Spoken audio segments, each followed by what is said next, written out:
Perkenalkan, nama saya Kurnia Fitri Sitorus dan teman saya Lia Wardani dan teman saya Aya Patla. Di sini kami akan memaparkan video pembelajaran kami dari makalah yang berjudul Kompetensi Dasar Media Pembelajaran.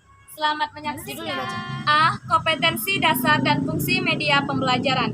Media pembelajaran oleh Communication on Instructional Technology diartikan sebagai alat atau media yang lahir sebagai akibat revolusi komunikasi yang dapat digunakan untuk tujuan pembelajaran di samping guru, buku teks, dan papan tulis.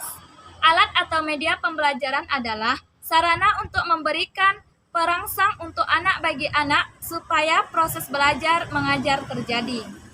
Adapun yang dimaksud dengan alat peraga adalah alat bantu atau pelengkap yang digunakan guru dalam berkomunikasi dengan para siswa. Alat peraga dapat berupa benda atau perilaku, benda dapat berupa benda asli dan benda objek langsung berupa benda alam atau buatan. Jadi, artinya media pembelajaran adalah segala sesuatu yang dapat digunakan untuk menyalurkan pesan atau bahan pembelajaran, sehingga dapat merangsang perhatian, minat, pikiran, dan perasaan siswa dalam kegiatan belajar untuk mencapai tujuan pembelajaran tertentu. B. Jenis-jenis media pembelajaran. A. Teks. B. Media audio. C. Media visual. D. Media proyeksi gerak. E. Manusia. C. Fungsi dan manfaat media pembelajaran. Ditinjau dari proses pembelajaran sebagai proses komunikasi, maka fungsi media adalah sebagai pembawa informasi dari sumber atau guru ke penerima atau siswa. H. Malik mengemukakan bahwa pemakaian media dalam proses belajar mengajar dapat membangkitkan keinginan dan minat belajar serta membangkitkan motivasi dan rangsangan kegiatan belajar serta membawa pengaruh-pengaruh psikologis terhadap siswa. Secara umum, fungsi media dalam proses pembelajaran antara lain memungkinkan siswa satu, mengamati benda atau peristiwa yang sukar dikunjungi, baik karena jarak jauh, berbahaya, atau terlarang. Kedua, memperoleh gambaran yang jelas tentang benda atau hal-hal yang sukar diamati secara langsung karena ukurannya yang tidak memungkinkan, baik terlalu besar maupun terlalu kecil. Ketiga, menyaksikan benda yang ada atau peristiwa yang terjadi pada masa lampau. Keempat, mengamati peristiwa-peristiwa yang jarang terjadi atau yang berbahaya didekati. D. Pemilihan dan penggunaan media pembelajaran di SD. Prosedur dalam pemilihan media pembelajaran merupakan suatu kemampuan guru yang harus dilakukan dengan alasan, yaitu satu, memilih media sesuai dengan indikator atau tujuan pembelajaran. Pemilihan media kurang tepat akan menambah kekaburan informasi yang diperoleh. Kedua, pemilihan media pembelajaran secara cermat dan tepat sasaran akan menjadikan kualitas hasil belajar menjadi lebih maksimal.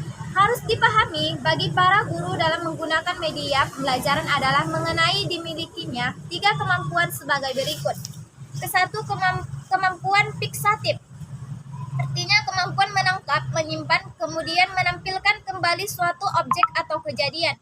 Suatu objek atau kejadian dapat digambar, dipotret, direkam, difilmkan, kemudian dapat disimpan pada saat diperlukan, dapat ditunjukkan, diamati seperti kejadian aslinya. Kedua, kemampuan manipulatif, artinya media dapat menampilkan kembali objek atau kejadian dengan berbagai macam perubahan atau manipulasi sesuai keperluan, misalnya diubah ukurannya, kecepatannya, warnanya. Ketiga, kemampuan distributif, artinya media mampu menjangkau audiens yang besar jumlahnya dalam satu kali penyajian secara serempak. E. Alasan penggunaan media.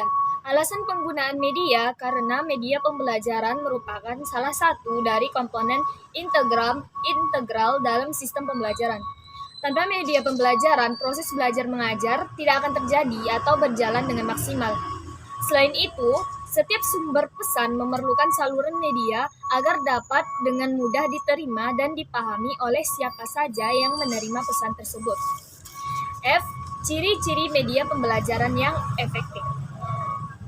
Gerlach dan Eli pada tahun 1980 mengemukakan 3 ciri media yang merupakan petunjuk mengapa media digunakan dan apa saja yang dapat dilakukan oleh media yang mungkin guru tidak mampu atau kurang efisien melakukannya, yaitu ciri fiksatif, manipulatif, dan distributif.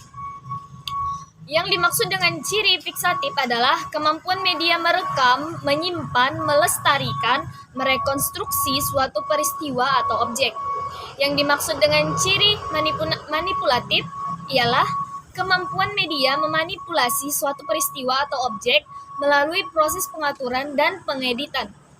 Adapun ciri distributif media adalah kemampuan media mendistribusikan suatu peristiwa atau objek melalui ruang dengan stimulus pengalaman yang relatif sama kepada siswa. Dan media tersebut bisa disebarluaskan dengan mudah.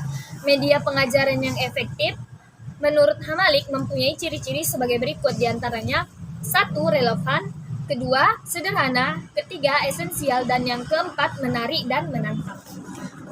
Demikianlah hasil video kami. Jangan lupa like, komen, And subscribe. Assalamualaikum warahmatullahi wabarakatuh. See you.